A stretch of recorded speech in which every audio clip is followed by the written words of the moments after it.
Excerpt 17. Always using the practice of the 6 paramitas of giving, precept observation, patience, diligence, meditative concentration, and wisdom, he taught and transformed beings to help them steadfastly establish a Bodhi mind.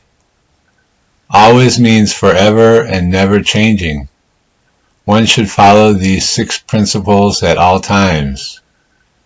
The first paramita is giving. For us, this means letting go and helping others. There are 3 kinds of giving: the giving of wealth, the giving of teachings, and the giving of fearlessness. Giving is a karmic cause. If we want to have wealth, we should practice the giving of wealth. If we want to be intelligent and wise, we should practice the giving of teachings. If we wish to have good health and a long life, we should practice the giving of fearlessness. In the giving of fearlessness, the most important thing is not to harm any being. In addition to not killing beings, we should not even cause them to have afflictions. A vegetarian diet is a form of the giving of fearlessness. We do not eat the flesh of animals or cause them to have afflictions. To be more proactive, we should free captured animals. I was supposed to be a person with little good fortune and a short lifespan, but I have lived to this age, and my good fortune seems to increase year by year. Both are the rewards for my learning the Buddha's teaching and practicing it accordingly in this lifetime. One should not enjoy the good fortune oneself, because one will use it up very quickly. When one has good fortune, one should share it with others.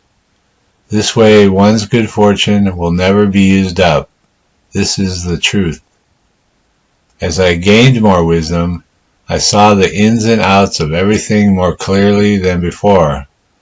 Thus I was able to do things that benefited others in a more appropriate and perfect way.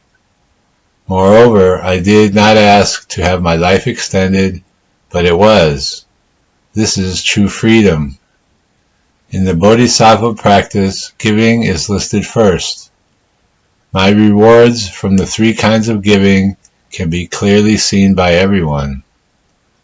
The second paramita is precept observation. We should observe the precepts and codes of behavior that the Buddha laid out. The teachings in the sutras that the Buddha earnestly and patiently taught us should be followed too. We should also abide by the laws and customs of our countries.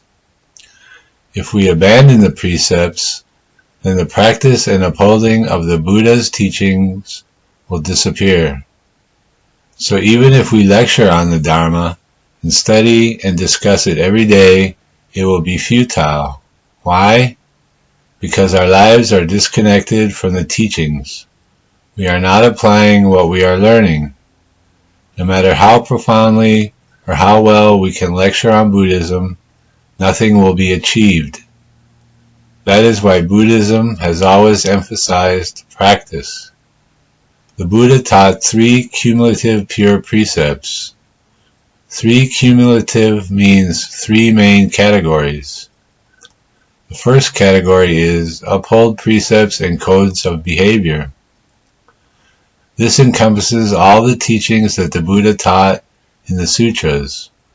We should practice all that the Buddha wants us to do and not otherwise. The second category is uphold precepts by practicing virtuous dharmas.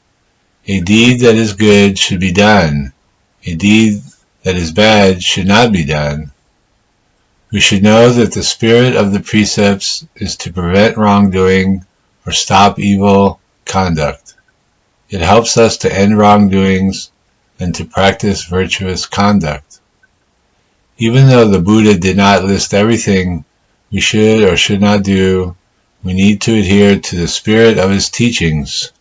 For example, the Buddha did not tell us not to smoke, but we know that smoking is not good for us or for others. Therefore, we should not smoke. Things of this nature fall under uphold precepts by practicing virtuous dharmas.